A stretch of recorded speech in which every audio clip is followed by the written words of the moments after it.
102nd anniversary of the women's vote.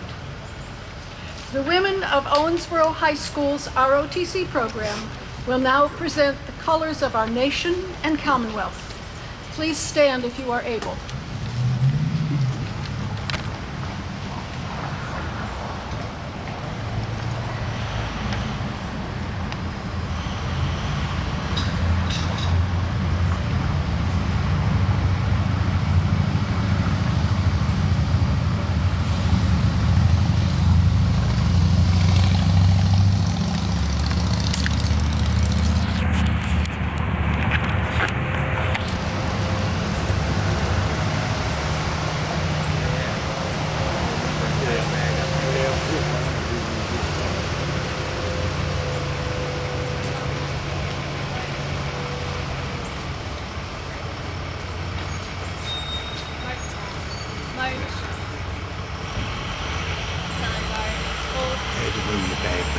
Thank you. Face.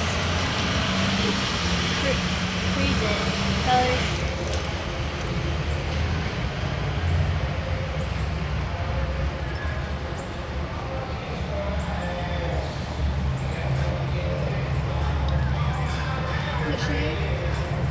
Lachey Vera, representing Girls Incorporated of Owensboro, Davis County, will lead us in the Pledge of Allegiance.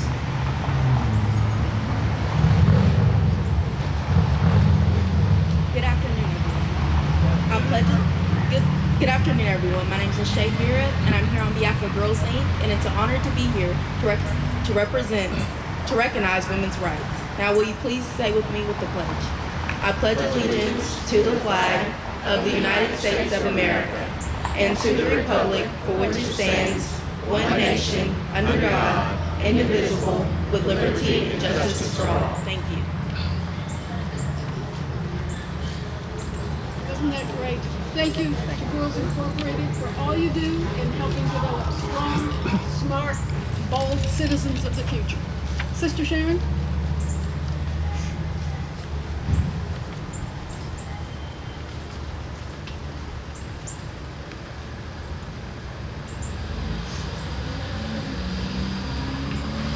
Can you pray with me, please? Loving, creating God, we gather today in gratitude for the expression in our lives of the gifts, freedoms, and responsibilities with which we have been blessed. We give thanks for the gift of shared humanity, that although we are but one of the myriad species inhabiting this one world, our home, we have both the curiosity and creativity, the insight and empathy, the foresight and hindsight, the compassion and competitiveness, the ability to dream and to imagine, to either enrich or devastate our home. You, loving God, have given us the freedom to make wise choices. Grant us today the wisdom to understand the needs of our community and of our shared planet. Give us eyes that are free from the blindness of presumptions. Grant us ears that will hear and recognize the truth. And clear our minds and hearts that we may be open and receptive to ideas and understandings that are not our own. Grant us, creating God, the courage to accept the mantle of responsibility for the results of each of our decisions and choices, and the audacity to seek and value guidance from persons of wisdom, regardless of background, prominence, or persuasion. Again, we offer our gratitude for the opportunities this evening to celebrate, to grow, and to learn.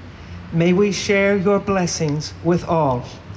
We offer our prayer and say, Amen. Amen.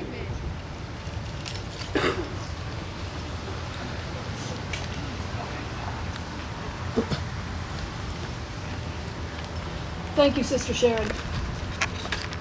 We'll now hear from our suffrage singers. Oh, beautiful for spacious skies, for amber waves of gray, for purple mountains' majesties, above the fruited plain.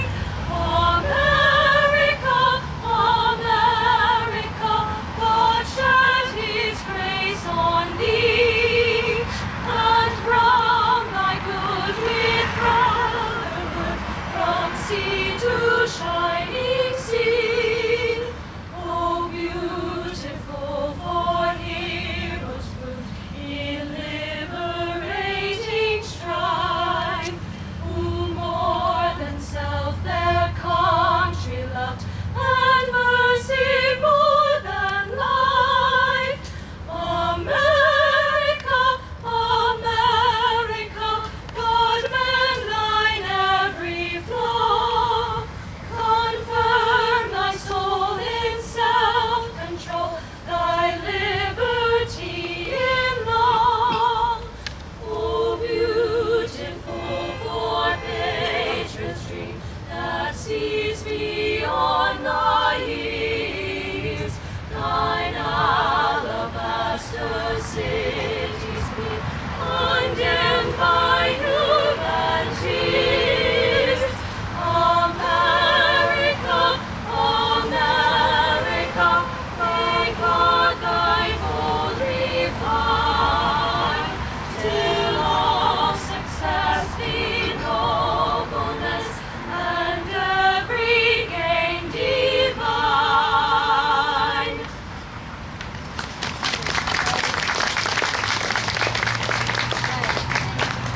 Thank you. We will be hearing more from these inspiring voices later in the program. Thank you, ladies, for that beautiful tribute to our country. My name is Judy Adams, and I'm currently serving as co-president of the Owensboro branch of the American Association of University Women, or AAUW as it's generally known. AAUW is pleased to partner with the Davis County Bar Association in putting together today's program. First, let me recognize Aloma Dew, AAUW historian, and Jeannie Owen Miller, retired administrative law judge and current treasurer of the Davis County Bar Association. Jeannie was unable to be with us today. She's welcoming a new grandbaby. But I know she's here in spirit. Thank you both for the many weeks of work putting together today's program. Next, would all those currently holding elective office please stand so that you can be recognized for your willingness to serve our community?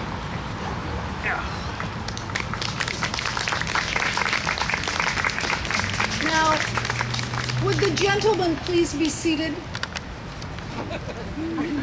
An extra moment of recognition on this special day for those women serving in elective office.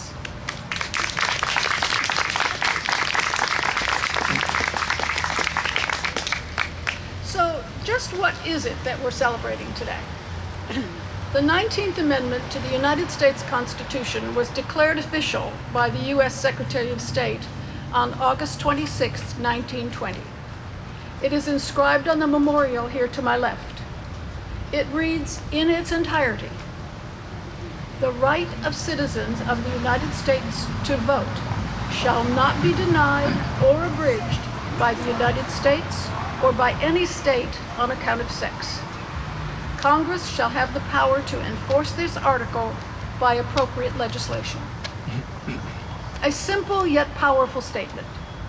As we celebrate, let us be aware that these hard-won rights should not be taken lightly. Being an informed voter is our responsibility as citizens of this Commonwealth. The county clerk's office has a table here today, as do both the Republican and Democratic women. Stop by, talk with them, and make a plan to vote. Our Commonwealth and our country are depending on you. Now, Davis County Judge Executive Al Mattingly will share a few words. You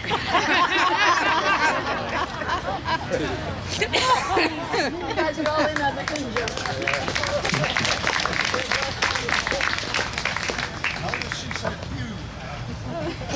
Remember, Commissioner, I want to welcome everyone to what I consider one of the best green spaces in all of downtown Owensboro. We strive. Jerry, where are you? Jerry Ams? Right here. Over here.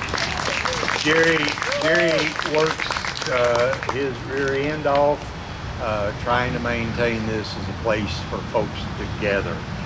Many of our citizens have helped us improve.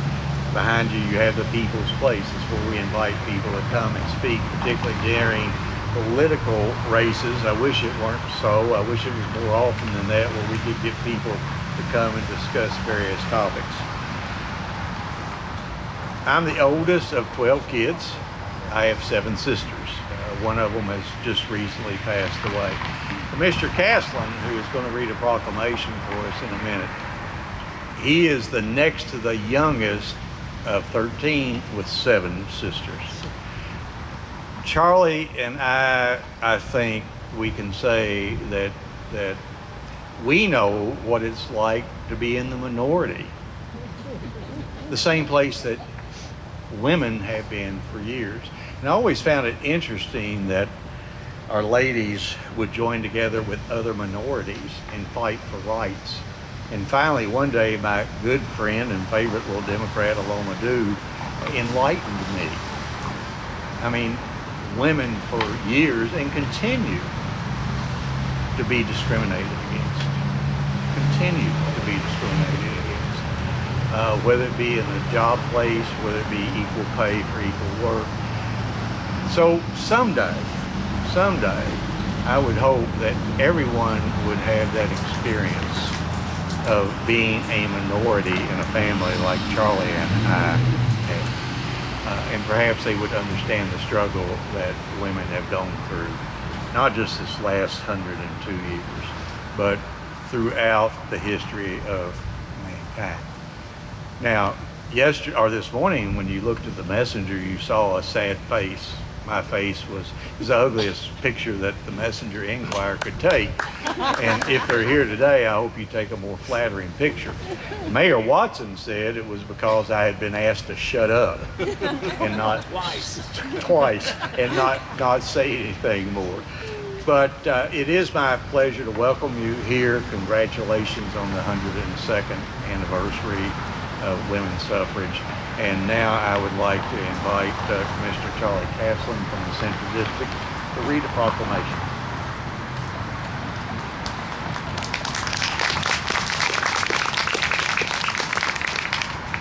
And I know my responsibility is to read this, so I won't give a lengthy commentary like he did. Davis County, Kentucky, proclamation from the Office of the County Judge Executive. Whereas in 1848, women of the United States began organizing peaceful protests for their right to fully and equally participate in workplaces, libraries, organizations, and public facilities, as well as the right to vote and participate in government. And whereas in 1971, Congress designated August 26 as Women's Equality Day to serve as a symbol of the ongoing fight for equal rights. Whereas on January 16, 1895, a group of 10 Owensboro women formed the Political Equality Club of Owensboro to secure to women the unrestricted exercise of all the rights of citizenship and equal constitutional rights with men and equal protection of the law. And whereas born in Davis County in 1921, Clara Sanford Oldham dedicated her life to enhancing the lives of women through numerous achievements, including founding and co-founding many local women-focused services and organizations, and her dedicated focus towards the passage of the Equal Rights Amendment, all of which exemplifies her commitment to ensuring equal rights. And whereas women play a critical role in families, the workplace, and in society as a whole, contributing to the economy and advancing our nation, and through the efforts of many equal rights advocates and champions, we get today to celebrate locally and nationally Women's Equality Day, and pay tribute to all women who have and continue to strive for equality. Now therefore, Al Mattingly, Davis County Judge Executive, does hereby proclaim August 26, 2022 as Women's Equality Day. This 24th day of August, 2022.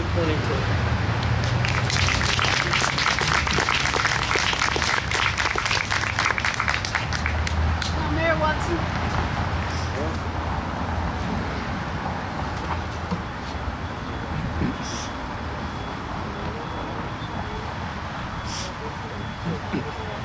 Well, I'd like to welcome you as well. And this is, I don't know how many times we've done this now, a few years. I envisioned someday that this entire green space would be filled with women and young girls and ladies and anybody that could really enhance what we're trying to do today. So we're in, I guess we're getting dueling proclamations, Al. I guess that's what this is. So, but I will want to make one remark.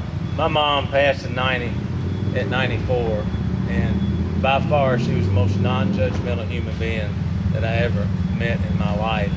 And if I have any decent characteristics at all, they come from her.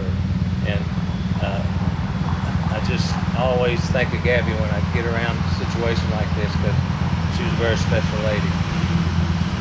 So the proclamation, City of Owensboro, whereas the women of the United States have been treated as second-class citizens and have not been entitled to the full rights, privileges, public or private, legal or institutional, which are available to male citizens of the United States.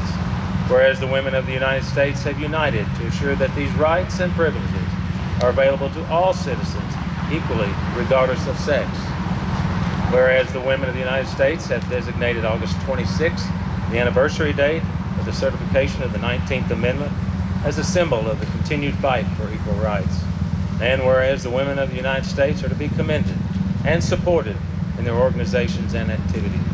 Now therefore, I, Thomas Hart Watson, Mayor of the City of Owensboro, do hereby proclaim August the 26th, 2022 as Women's Equality Day in Owensboro, and do hereby recognize the commemoration of that day in 1920 on which the women of America won their right to vote as an opportunity to continue to work for equal rights of all citizens. God bless and thank you.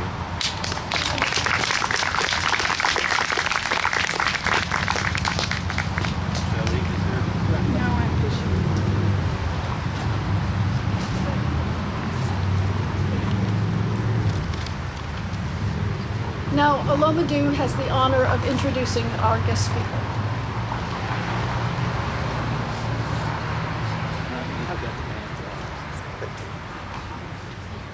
I am honored to be able to introduce our speaker today, Cassie Chamber Armstrong. I want to emphasize Armstrong, because she is a strong woman. I've just finished her book, Hill Women, Finding Family and a Way Forward in the Appalachian Mountains. It's moving and inspiring, and it gives a different and honest view of Appalachia and its strong and proud people, especially the women. It's a story of women who nurtured her and her own journey. In some ways, it's like Western Kentucky, or Kentucky in general, in that people assume that we're all not real bright, that we're all racist and weak. Well, that's not so, and you will see when you hear from this young woman. In one of the reviews of her book, it was written, quote, "It teaches us about service and gratitude, family, and the tenuousness of belonging, and the power of education, loyalty, and home," end quote. The importance of family and place and our need to make our own choices is the overriding theme to me. Ms. Chamber Armstrong was born to students at Berea College. They were from Owsley County.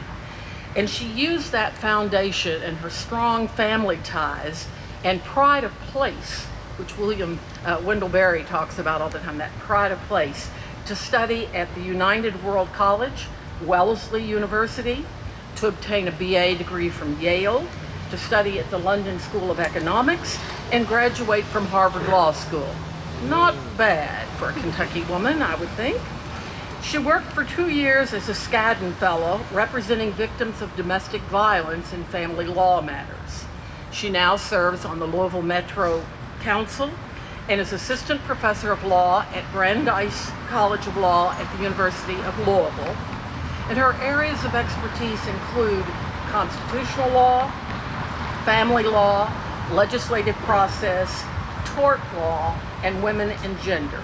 She is the perfect person to speak to us today about women and the 19th Amendment and the threats to our independence and freedom which threaten us now. Cassie?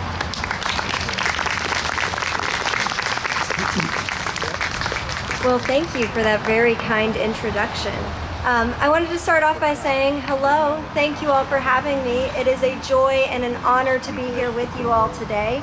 I am Cassie Chambers Armstrong. I think the introduction covered a lot of my bio. I'm originally from Eastern Kentucky, born to 2 college students that brought me home from the hospital to a rented trailer they couldn't afford to run the air conditioning in because it would have made the electric bill too high that month. And my journey from that holler in Owsley County to places like Harvard Law School was largely driven by the women in my family.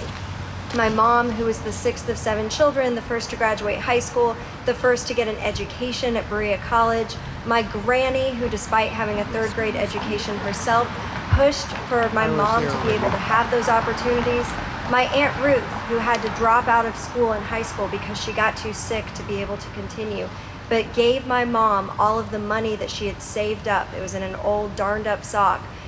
Gave her all of the money so that my mom could go to college and fulfill her dreams and have those opportunities.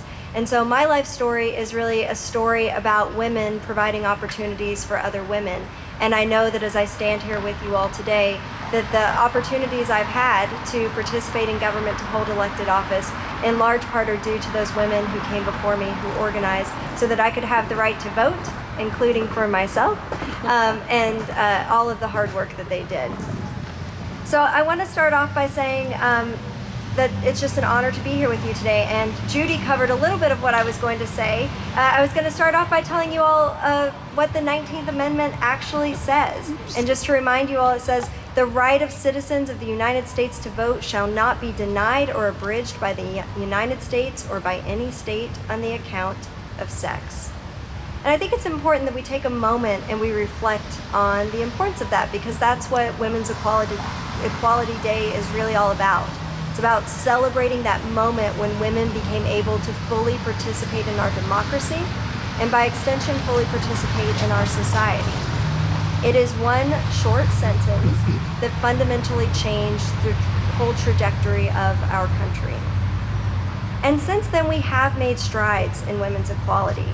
Some have come in the form of additional laws. I'm a big believer that government and lawmaking can be a force for good. And many of these were championed by women who could now garner the votes to support them and continue to use the democratic process for progress. I'm going to recognize just a couple here, some recent, some old, some federal, some state, but these are things that largely women have fought for over the years. We have the Equal Pay Act of 1963. That required many, although not all, employers pay women the same salary for doing the same work as their male counterparts.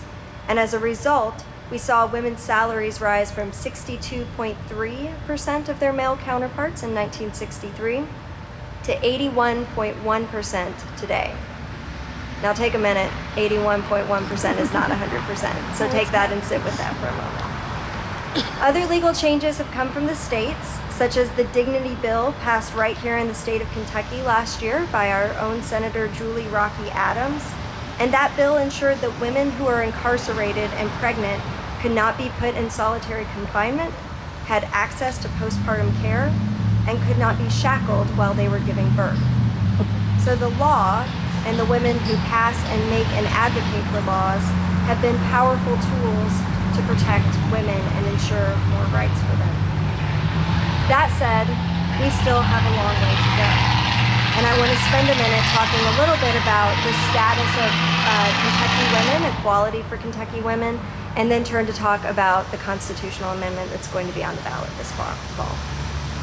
So the beautiful thing about the 19th Amendment is that it allowed women the ability to vote and also to run for elected office, to vote for themselves, to fully participate and hold elected office. And yet we in Kentucky have yet to realize the potential of having a truly representative democracy.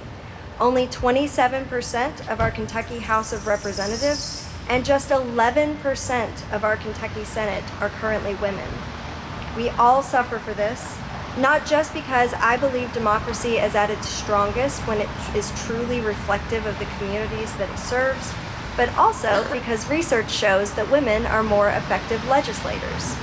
So one study from the London School of Economics found that women were more likely to work across the aisle, to put in the work to advance their policy agendas, and to ultimately be successful at achieving their policy goals. And this is one of my favorite lines in any academic study. In contrast, the study found male legislators, and I'm quoting here, tend towards a more obstructionist role.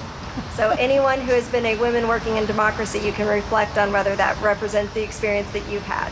I will say I have some wonderful male colleagues that I love to work with. Women in Kentucky still lag behind in many other ways. The Institute for Women's Policy Research ranks Kentucky as the third worst in the nation for women's employment and earnings.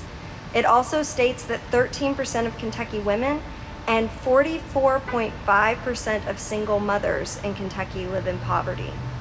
Both of those numbers are higher than the national average. We are also above the national average for maternal mortality. The United States is currently 129th in the world, think about that, 129th in the world for maternal mortality, with 19 women dying from a pregnancy-related complication for every 100,000 live births. So for every 100,000 babies that are born, 19 women die. The United Health Foundation ranks Kentucky as the least healthy state for maternal mortality, with 40 women dying per 100,000 births, a number that is twice the national average. By that same organization, we rank 25th out of the 50 states in voter participation for women. I hope that you all here today will help change that in your communities. 45th in the number of women who are able to graduate college, 50th in child victimization, and 34th in the number of women healthcare providers. So that feels heavy, right? It feels like a lot. And I want to say that we are not powerless in the face of these challenges. We can use our voices, we can use our votes to make things better for women throughout the state and throughout the country. And with elections on the horizon, I encourage each of you to ask candidates what they plan to do about these challenges that women face, and what their plan is to create opportunities for women and girls. On the topic of elections, I've been asked to put on my constitutional law scholar hat to speak about another item that will be on your ballot this fall, to explain the constitutional amendment process, how it works, and what the implications are of Amendment 2 that will be on your ballot. And I hope to do this without any politics and sort of just explaining the legal consequences of what passing that amendment would mean. A few months ago, the United States Supreme Court overruled Roe versus Wade and left it to state legislatures to enact legislation related to abortion and really to reproductive health care in general. Prior to this, Roe versus Wade it sort of set the buffer, the boundaries by which states were not allowed to legislate. The court said there are some areas that you are not allowed state legislatures to pass laws. But with those gone, it's largely left to legislatures across the country and states to enact whatever laws they would want to in this area. So Kentucky has several statutes that went into effect whenever the Supreme Court overturned Roe, including what is colloquially known as the trigger law, which is currently in effect in the state of Kentucky. So the trigger law bans all abortion in the state of Kentucky unless there is an imminent threat to a woman's life or to what the statute calls a life-sustaining organ. There are no exceptions for rape, for incest, or for age of the mother. So this fall, there will be a constitutional amendment on your ballot that reads, "To protect human life, nothing in this Constitution shall be construed to secure or protect a right to abortion or require the funding of abortion." Right now, there are legal challenges to some of these Kentucky laws based on our Kentucky Constitution. In the Kentucky Constitution, how many of you all have read the Kentucky Constitution? A lot of people haven't, and they assume that it looks a lot like the federal Constitution. It's actually a very different document, and it actually gives you more rights as a Kentuckian in terms of the way that it defines the Bill of Rights. So it says, all men and women are free and equal and have unalienable rights, including enjoying and defending their lives and liberties, seeking and pursuing their safety and happiness, and a bunch of other things. It's broader language than what's in the United States Constitution. And courts have interpreted it that way, to be more protective of individual rights and individual choices, and quite frankly, to keep government out of people's business more. Kentucky, when it wrote its Constitution, was a frontier state. They didn't like government wading into people's personal choices, and so it's a constitution that largely protects individual rights. And so there's a challenge currently being heard saying these Kentucky laws violate the Kentucky Constitution, in part because our Kentucky Constitution provides some buffer, it provides some areas that you're not allowed to legislate. And so if the amendment passes, if Amendment 2 passes, that means that those legal challenges will pretty much no longer be viable. It means that we won't have the buffer of Roe versus Wade and protections from the Supreme Court. It means that we won't have any buffers or protection under the Kentucky Constitution. And that means that state lawmakers would have increased authority to pass laws to restrict abortion access, reproductive health care access, and there would be no way to challenge these laws in court. We would basically be saying, whatever the legislative branch wants to do is fine. This is not something that courts are going to step in to protect. There are a lot of unanswered legal questions about what the limits of that discretion might be. You might have heard people talking about whether you could make it a crime for a woman to leave the state of Kentucky to get an abortion in another state, whether it could restrict access to in vitro fertilization. I will say, as someone who studies the Constitution, these are very unclear questions that we won't know the answer for until lawsuits are brought down the road. So I know that for a lot of people, that is a sort of heavy idea to sit with. And so I want to end my remarks, and then I think I might have a minute or two for questions if anyone has a particular question that they'd like to ask. I do want to end on a moment of hope and a moment of community, and say that there are good things happening around women's equality. In 2018, there were 8 countries that elected or swore in a woman head of state or government. We had Ngozi Okonjo-Iweala, who took office as the head of the World Trade Organization, who is the first woman and the first African to ever hold this position. Louisville, Kentucky passed a law requiring that men and women be given 12 weeks of paid parental leave upon the welcoming of a child, and that domestic violence survivors have paid time off from work. Women have surpassed men in the receipt of higher education degrees, and good things are happening. Maybe not enough, maybe not fast enough, but they are in fact happening. And so today, my ask for you all is to renew your commitment to women's equality and to ensuring that all women have access to the ballot box. We have some important decisions to make this fall, and regardless of how you vote, it's important that you be educated and be a tool for educating others in your communities about the importance of elections. Democracy is beautiful and voting is powerful, and I believe that it's our responsibility to use the tools we have to fight to make things better for other women. So thank you for having me today, and I think I have time for one question if anyone has one. Yes? Well, thanks very much for your clarification on the amendment. Am I correct? If you want to continue the current Constitution that has equality between men and women, you should vote no to that amendment? Yes, so a vote, I know the language of the amendment can be confusing. A vote no says that you do not want to add the constitutional amendment that would restrict abortion access. So a vote no means that you do not want to amend the Kentucky Constitution. You like sort of the language in the Constitution as it is. A vote yes means that you would like the constitutional amendment to pass. Does that answer your question? Yes. Thank you.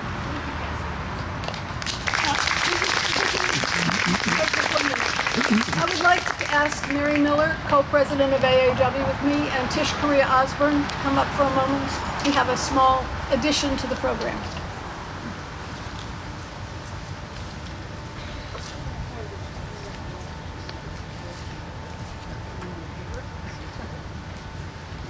Good afternoon. One of our strongest AAUW members, whom we still miss very much, was Margaret Britton. Last year, we finally got ourselves to thinking about what we wanted to do to honor Margaret. And what we decided was, in cooperation with Girls Inc., we established the Margaret Britton AAUW Fund. The purpose of that fund is specifically to help young women who are alums of the Girls Inc. program, who are in college and making appropriate progress, to have a resource wherein if they find themselves in a position where they might have to leave college for some financial reason, as simple as a breakdown of a car or extremely expensive books, they would have a resource to go to Girls Inc. and apply for this particular fund for a grant from this fund. No strings attached, just whatever they needed. When we offered an honorarium to our speaker, she said, "Thank you very much, but I'd like this to go to a women's program in Owensboro." And after checking with her and telling her about the fund, she was very excited. So I'm going to present the honorarium to our speaker, who will then give it to Tish and Girls Inc., all you all back there in the red t-shirts. I'm always glad to see you.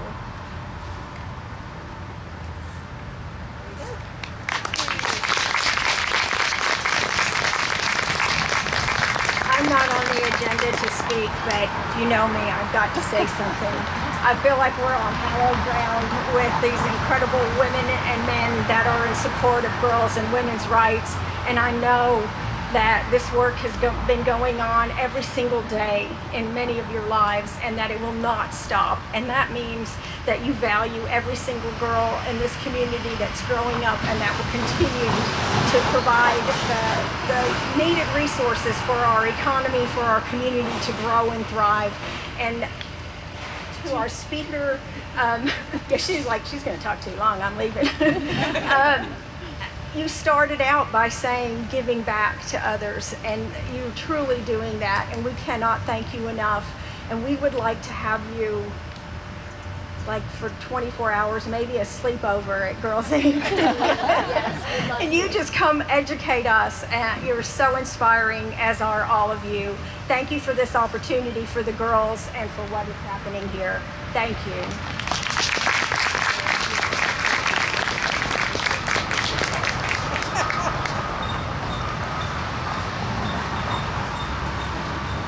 Not sure I'll get through this without crying today. Thank you all, and Cassie, thank you so much for an inspirational speech, for showing us what strong women there are in Kentucky, sharing your family and your experiences with us. And I want to thank all of you all who have come today, and I hope that when you leave here, which isn't yet, that you're going to be inspired to do something, to do more, to get out there. We don't want just women, we want men working with us too. From the very first with the Women's Suffrage Association here in Owensboro, there were men who were members as well as women.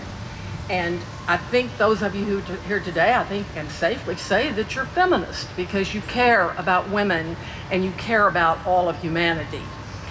Our foremothers were women who broke barriers. Here in Owensboro, women like Mildred Summers Lucas, Fannie Hayes, Catherine Rudy, Louise Gasser Kirtley,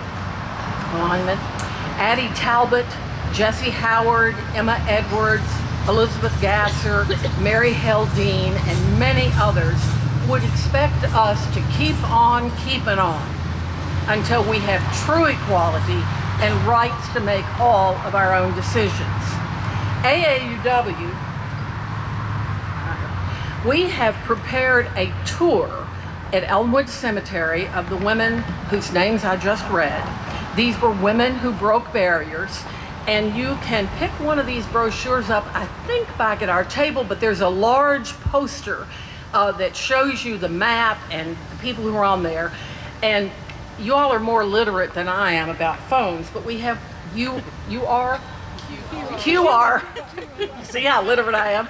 QR codes on here. You can take this brochure and listen to the recorded messages that some of us did talking more about these women and what they did.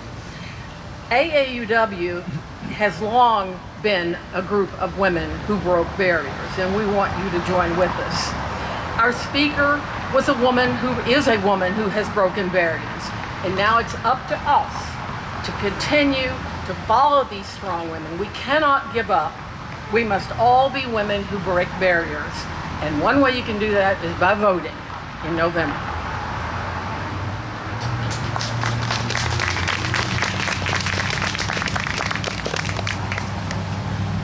I've heard a song of triumph, it has rolled from shore to shore, a song of joy and gladness which will sing forevermore. Women's suffrage sure is coming to the land which we adore. Come help us win the vote. Soon the women will be voting. Soon the women will be voting. Soon the women will be voting. Come help us win the vote. Come sisters of the sunny south, we need your help today. Come comrades of the eastern states, we know you're on the way. Our western sisters join us and they sing this happy lay. You soon will win the vote. Soon the women will be voting. Soon the women will be voting. Soon the women will be voting. You soon will win the vote.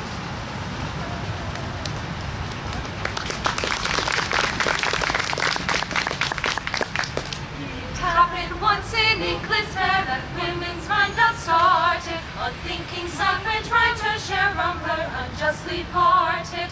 Votes for women, keep it up, never mind what party. Votes for women, sure to win, sing it strong and hearty. That laws and taxes she should heed, in which she had no say, sir. Her prayer thought she'd sing the British pride will still obey, sir.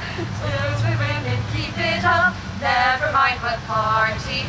Votes for women, sure to win, sing it strong and hearty. We'll show the world through word and deed, by us the vote is wanted. Let legislators now take heed, our courage is undaunted. Votes for women, keep it up, never mind what party.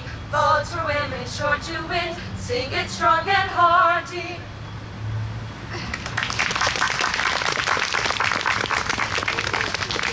Thank you, ladies.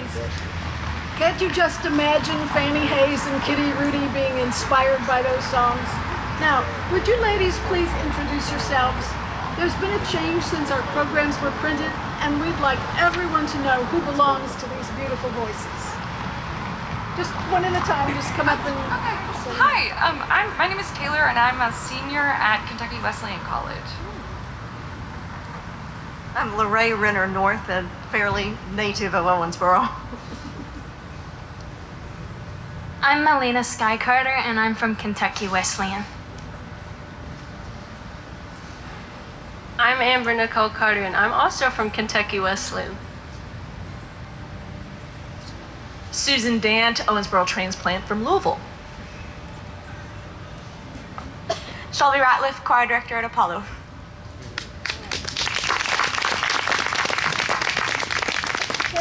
Thank you so much, ladies.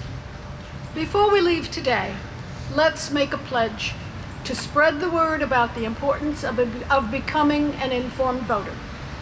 Examine the issues and the candidates' platforms. Ask the hard questions. Talk to others who might not always agree with you on every issue. Have civil and courteous conversations. And be sure that you and your friends, neighbors, and co-workers are not only registered to vote, there's Leslie over there, but have a plan for casting your ballot. And never forget that 103 years ago, women were still denied this precious right. Thank you all so much for being here.